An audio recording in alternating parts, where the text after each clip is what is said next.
husband and I just finished our 30-day digital detox, which feels pretty good to say.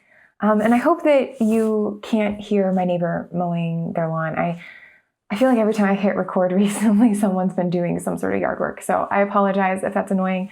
But anyway, yeah, digital detox. In this video, we're going to be talking about our experience, what it was like, and what we learned. And I say we because I interviewed my husband about it over the weekend too, so you'll get perspectives from both of us. And spoiler alert, we did not feel like hermits living in a cave, which actually kind of disappointed me, to be honest, because that sounds amazing. But we did not. We did not feel super cut off from society. So if you would like to learn about that and also like how you might do it for yourself, some key takeaways, we're going to be talking about that in this video. If you're interested in our setup for it, I talked a little bit about that in a previous video, which I will link to in the cards, and probably also at the end of this video. But today we're just going to focus on our experience and what we learned. I'm also going to have both of us talk a little bit about the parameters we set up for ourselves, because I didn't get into that very much in the last video. So yeah, without further ado, let's get going. So the first question I wanted to ask both of us was, what were your guidelines for yourself and your goals heading into this digital detox? So I'll let you hear from Andrew first. Ground rules for Andrew. Uninstall Clash Royale and Dominion. No Lakers updates except on Saturday mornings. Turn off text notifications and Discord notifications. I actually didn't do either of those. And I was fine. Yeah. Check texts and emails in the morning and at the end of the workday, which I didn't do because I didn't turn off text notifications. I just checked it whenever I felt like it during the workday. After the workday, I didn't really check anything at all. I had a guideline pre-planned to check only like once or twice a day, maybe 3 or 4 times depending on the day and what's going on. And you know, because all the productivity gurus are like, you check your email, boom, this time, done, everything's good. I did not do that. I checked it whenever I wanted to, when I was like, oh wait, do I have anything? So I was thinking about what I had going on in my schedule, what freelancing I had to do outside of work. So I check on any updates for that whenever I felt like it. And I think it ended up being okay. No house project YouTube. I said no house project YouTube. Ooh. Yeah, because sometimes I get an idea in my head, like a board game table, which I'm still very excited about and I have new ideas about. But I often will look up like 4 hours of YouTube videos and then not do anything with it except just like think and go, oh, those 4 hours of YouTube videos were so helpful.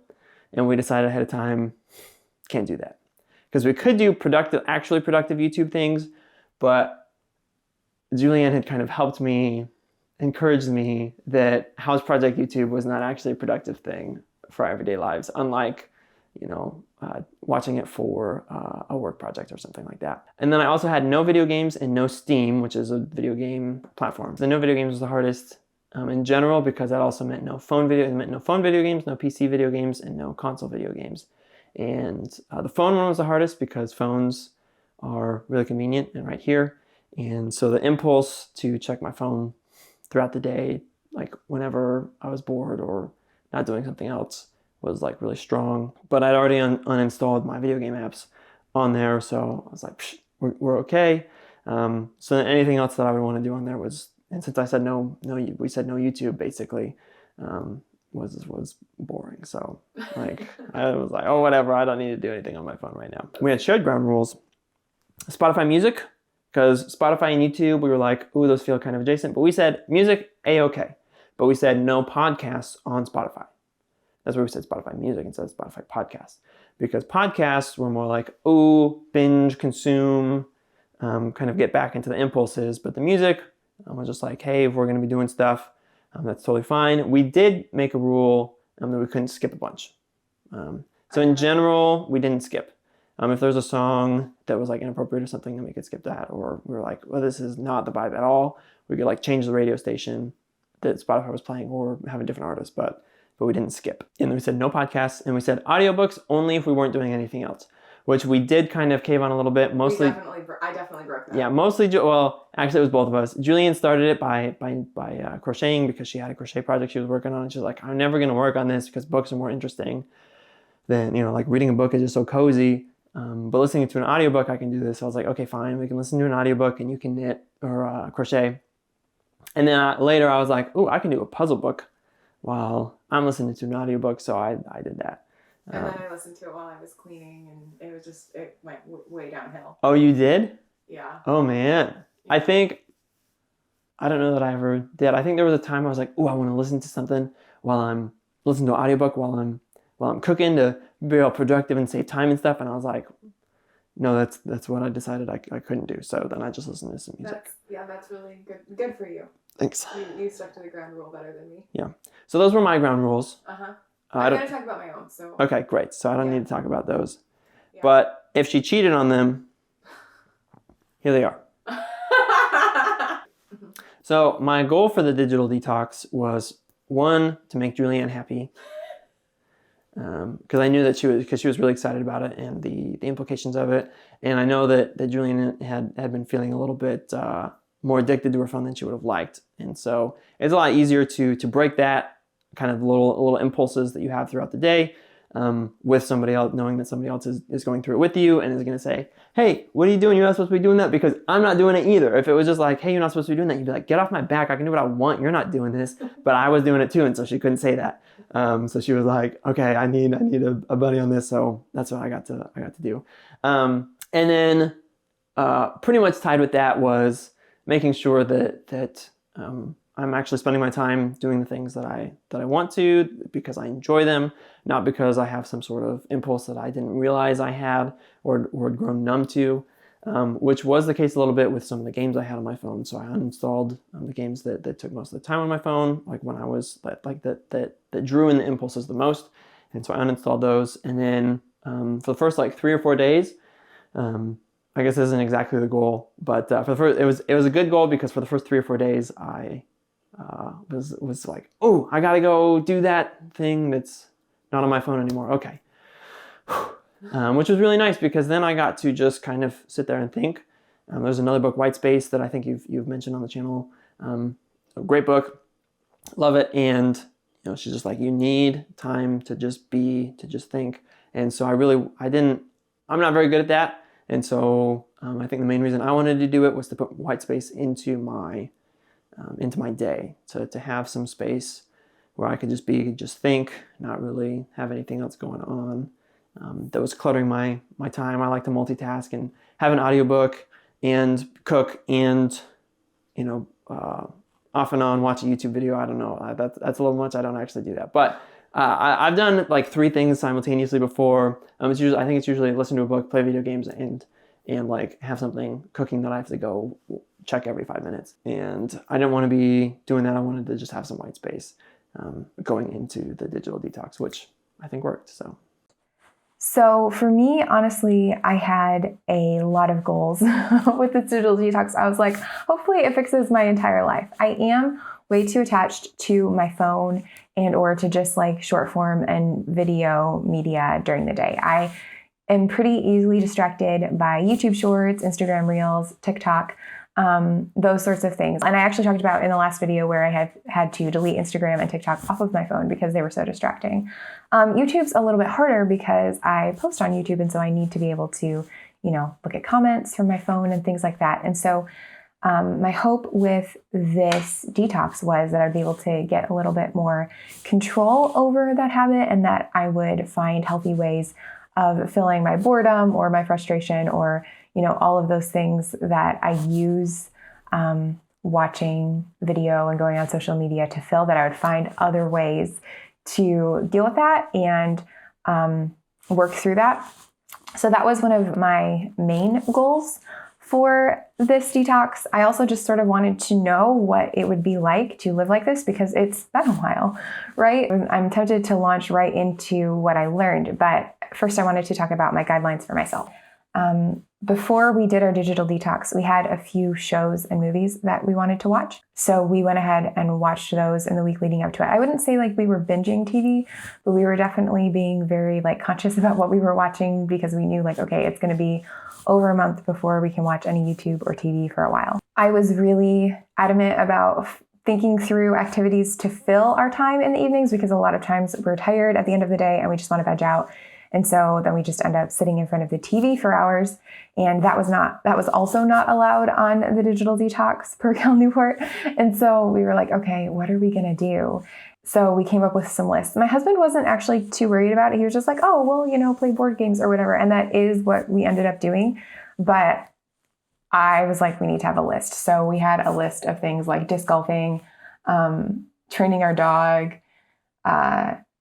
things like that we never ended up doing. But there were also a few other things that we were doing and we did do, like reading and playing board games and going out in the evenings.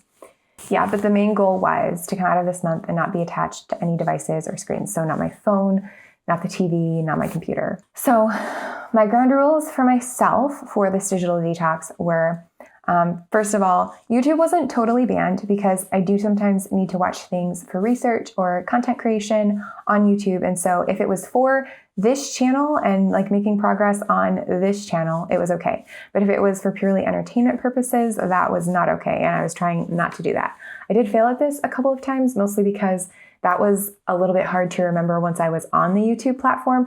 But thankfully, because we were on the digital detox, I'd start watching a couple minutes of an entertaining video and then I'd go, oh wait, I'm not supposed to be watching this. And I would pause it. I could always add it to a watch list for later. For my phone, my ground rules were no email on my phone, which I actually used the minimalist phone launcher to block my email for the 30 days. I was going to uninstall social media. I ended up blocking most of it and then uninstalling it after the 30 days were over. And then I had also said I'm only going to check text messages, Discord messages, etc., those kinds of messages once per day. I didn't want to leave people on unread because I was on my digital detox and they didn't know that. Every once in a while, people do need to contact me. And so I wanted to make sure that that was available. And I was also checking my email once or twice a day for work. So I had the communication lines open in case someone actually needed me. And I was only supposed to be checking those once per day. That was harder for me. I think I usually ended up checking it about twice per day, but I was happy because I was containing it to a certain point in the day and I was not checking it throughout the day like I tend to when I just don't have any parameters set up. Oh yes, and also I turned off text message notifications. So the only time I can actually check my text is when I intentionally am going, okay, it's time to check text, and I open the texting app on my phone.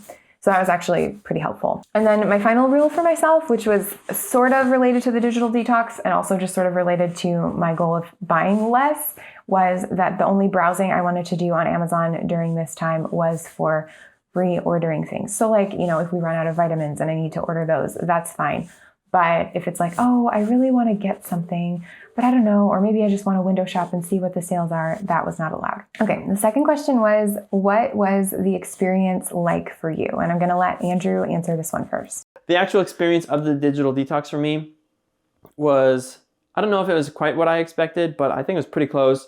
I was expecting to go, I'm not that addicted to technology. I do really enjoy an evening with a movie or some video games, after cooking and working and making sure the dog is taken care of and all that stuff, and having some space for video games or TV, something like that. But the phone, I think, was by far the biggest thing that ended up changing. Because I think what we ended up, our takeaways, this might be getting ahead a little bit again, but our takeaways after the digital detox were pretty much, hey, everything that we were doing before, let's put those back in, but actually in specific time slots, because we want to be intentional with our time, and those are the times that we actually enjoy it the most, rather than these other times where we're kind of using it to numb ourselves, and we don't want to do that. So we ended up, putting those things back in similar ways that we had them before. But our phones, we pretty much just said we're keeping pretty much all the same things that we did. I didn't reinstall the games, but we ended up keeping most of our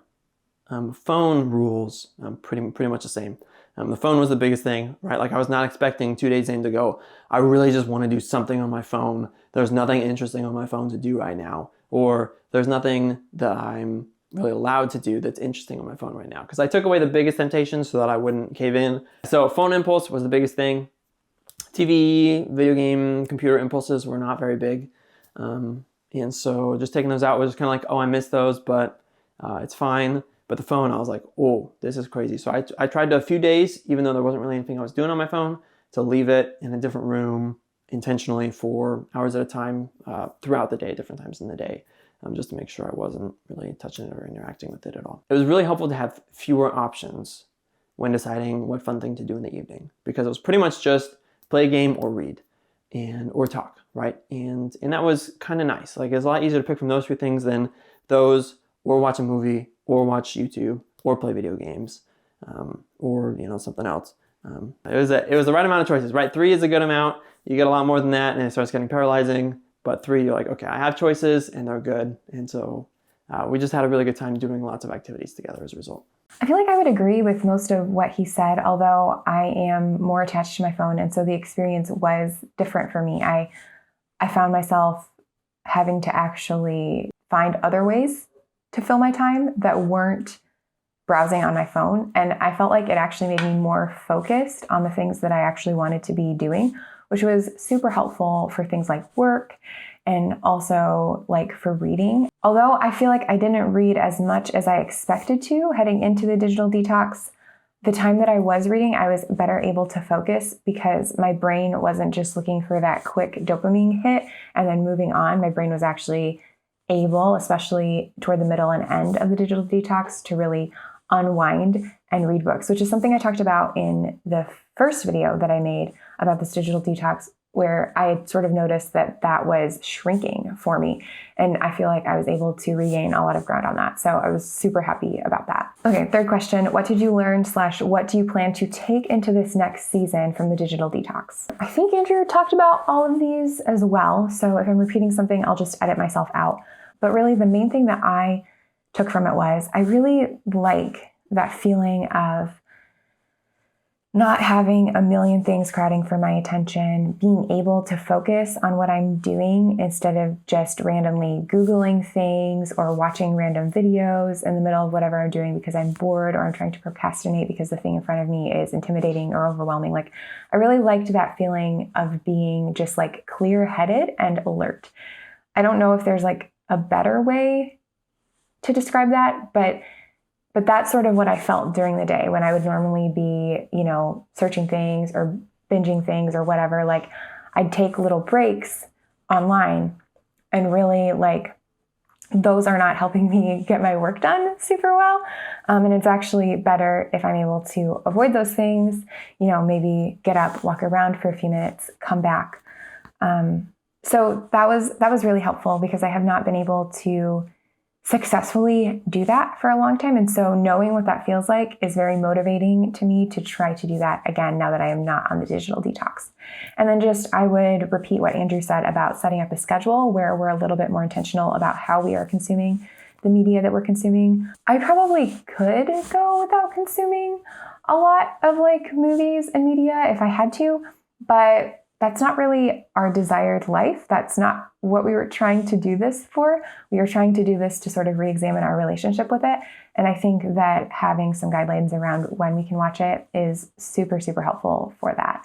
Just so that we are also interacting with the physical world around us too. What I plan to take away from the digital detox is mostly watch my phone impulses, keep the apps off that I removed, or if I'm going to put them back on, have specific time slots in which I interact with them, and then make sure that I'm also intentional with TV time, whether that's TV or video games, especially in the evenings, because if it's been a really long or tough day and I'm just doing it to numb myself, that's probably not a healthy habit, and so I should find something else to do, which was actually a lot less difficult than I thought it was going to be during the detox itself.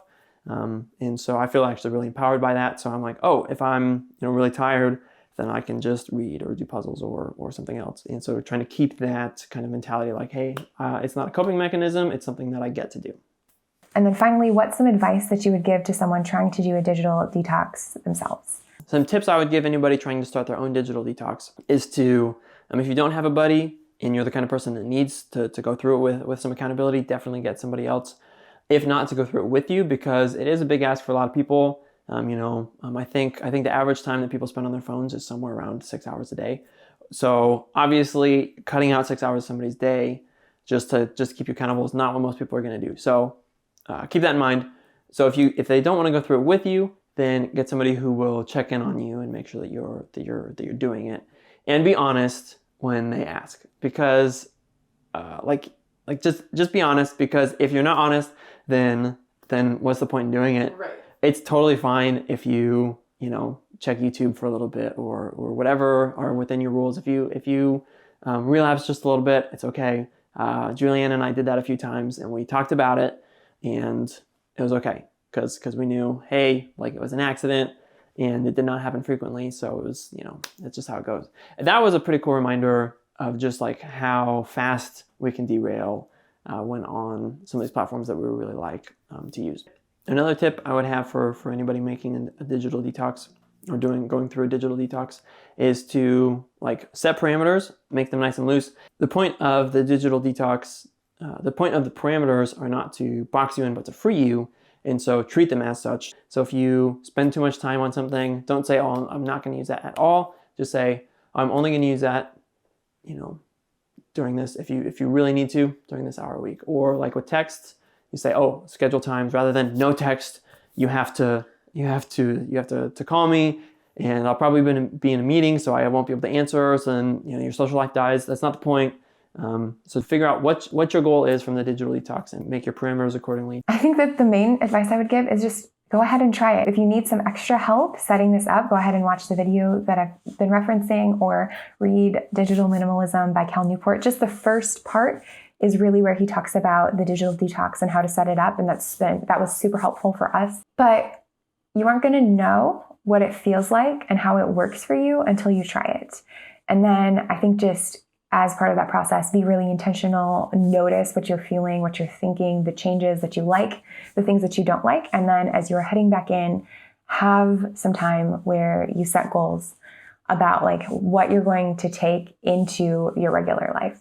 I don't think the point of a digital detox is to come out of it and be like, okay, now I don't need any sort of technology at all ever again. I think the point is to come out of it and go, okay, now that I am the one in control of this narrative, I am not allowing like the way that these softwares and hardwares are engineered to make me want to be constantly engaged with them all the time. How do I want to interact with them on my own terms? What sort of value do I want to derive from these things?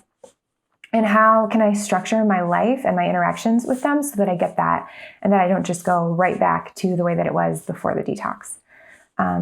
I think that would be my advice. And if you have any questions for us as you're getting ready to do your digital detox, feel free to leave those in the comments. I would love to chat with you about them. And I hope you have an amazing day. Bye.